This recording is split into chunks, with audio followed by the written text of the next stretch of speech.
ಸೂಕ್ಷ್ಮ ಪ್ರದೇಶ ಮಂಗಳೂರಿನಲ್ಲಿ ಮತ್ತೊಮ್ಮೆ ನೆತ್ತರ ಕೋಡಿ ಹರಿದಿದೆ. ಈ ಬಾರಿ ನೆತ್ತರು ಹರಿದಿದ್ದು ಹಿಂದೂ ಕಾರ್ಯಕರ್ತನಂತೂ. ಈತ ಬರೀ ಹಿಂದೂ ಕಾರ್ಯಕರ್ತ ಆಗಿರಲಿಲ್ಲ, ಮಾಜಿ ರೌಡಿ ಶೀಟರ್ ಕೂಡ ಆಗಿತ್ತ ಅನ್ನೋದ್ರ ಡೀಟೇಲ್ಸ್ ಕೂಡ ಲಭ್ಯ ಆಗ್ತಾ ಇದೆ. ಹಾಗಾದ್ರೆ ಎಷ್ಟೊತ್ತಿಗಾಗಿತ್ತು, ಯಾರಿಂದ ಆಗಿತ್ತು, ಯಾವ ಕಾರಣಕ್ಕೆ, ಎಲ್ಲದರ ಡೀಟೇಲ್ಸ್ ಅನ್ನ ಒಂದೊಂದಾಗಿ ನಾವು ನೋಡ್ತಾ ಹೋಗೋಣ. ಸದ್ಯಕ್ಕೆ ಟೆನ್ಷನ್ ಮನೆ ಮಾಡ್ತಾ ಇದೆ ಮಂಗಳೂರಿನಲ್ಲಿ. ಅವಿಭಜಿತ ದಕ್ಷಿಣ ಕನ್ನಡದಲ್ಲೆಲ್ಲ ಇದು ಉದ್ವಿಗ್ನತೆ ಕಾಣಿಸ್ತಾ ಇದೆ. ಫಾಜಿಲ್ ಹತ್ಯೆ ನಿಮ್ಗೆಲ್ಲ ನೆನಪಿರಬಹುದು, 2022ನೇ ಇಸ್ವಿನಲ್ಲಿ ಆಗಿದ್ದಂತಹ ಫಾಜಿಲ್ ಹತ್ಯೆಗೆ ಸಂಬಂಧಪಟ್ಟಂತೆ ಪ್ರತಿಕಾರದ ಕೊಲೆ ನಿನ್ನೆ ರಾತ್ರಿ ನಡೀತಾ ಅನ್ನೋದು ಪ್ರಶ್ನೆ. ಮಾರ್ಚ್ ಅಂತ್ಯದಲ್ಲೇ ತಲೆ ಉರುಳಿಸೋದಕ್ಕೆ ಹಂತಕರು ಪ್ಲಾನ್ ಮಾಡ್ಕೊಂಡಿದ್ರಂತೆ. ಸೋಷಿಯಲ್ ಮೀಡಿಯಾದಲ್ಲಿ ಟಾರ್ಗೆಟ್ ಫಿಕ್ಸ್ ಅಂತ ಖುಲ್ಲಂ ಪೋಸ್ಟ್ ಅನ್ನು ಹಾಕೊಂಡಿದ್ರಂತೆ. ಸುಹಾಸ್ ಫೋಟೋ ಸಹಿತ ಪೋಸ್ಟೋವನ್ನ ಹಂತಕರು ಹಾಕಿದ್ರು ಅನ್ನೋದು ಗೊತ್ತಾಗ್ತಾ ಇದೆ. ಮಂಗಳೂರಿನಲ್ಲಿ ಹರಿದ ನೆತ್ತರ ಕೋಡಿಗೆ ಸಂಬಂಧಪಟ್ಟಂತೆ ಇದು ಒಂದು ಪೂರ್ವ ನಿಯೋಜಿತ ಕೃತ್ಯ ಅನ್ನೋದು ಮೇಲ್ನೋಟಕ್ಕೆ ಸಾಬೀತಾಗ್ತಾ ಇದೆ. ಮತ್ತು ಪ್ರತಿಕಾರದ ಕೊಲೆ ಮಂಗಳೂರಿನಲ್ಲಿ ಮತ್ತೆ ಮುಂದುವರಿತಾ ಇದೆ.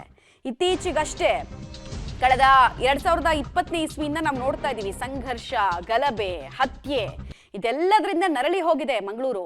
ಈಗ ನೀವು ಈ ಪೋಸ್ಟ್ಗಳನ್ನ ಗಮನಿಸ್ತಾ ಇದ್ದೀರಲ್ಲ, ಇದೆಲ್ಲವೂ ಕೂಡ ಹತ್ಯೆ ಆಗೋಕ್ಕೂ ಮುಂಚೆ ಸುಹಾಸ್ರನ್ನ ಹೆಂಗೆ ಟಾರ್ಗೆಟ್ ಮಾಡಿದ್ರು ದುಷ್ಕರ್ಮಿಗಳು ಅನ್ನೋದಕ್ಕೆ ಹಾಕಿರುವಂತಹ ಪೋಸ್ಟ್ಗಳು. ಆಮೇಲೆ ಸುಹಾಸ್ ಫೋಟೋಗೆ ಇಂಟು ಮಾರ್ಕ್ ಅನ್ನು ಹಾಕಿರೋದನ್ನ ಕೂಡ ನೀವು ಗಮನಿಸ್ತಾ ಇದ್ದೀರಾ. ಫಿನಿಶ್ ಅಂತ ಹೇಳಿ ಒಂದು ಕೆಟ್ಟ ಶಬ್ದವನ್ನು ಅಲ್ಲಿ ಬಳಸಿದ್ದಾರೆ, ಹೀಗಾಗಿ ನಾವು ಅದನ್ನು ಬ್ಲರ್ ಮಾಡಿದ್ದೀವಿ. ಆಮೇಲೆ ಇನ್ನೊಂದು ಕೆಲ ಕಡೆಗಳಲ್ಲಿ ತುಳುನಲ್ಲಿ ಪೋಸ್ಟ್ ಇದೆ, ಕೆಲವು ಕಡೆಗಳಲ್ಲಿ ಬ್ಯಾರಿ ಭಾಷೆಯಲ್ಲಿ ಪೋಸ್ಟ್ ಇರೋದನ್ನು ಗಮನಿಸ್ತಾ ಇದ್ದೀರಾ.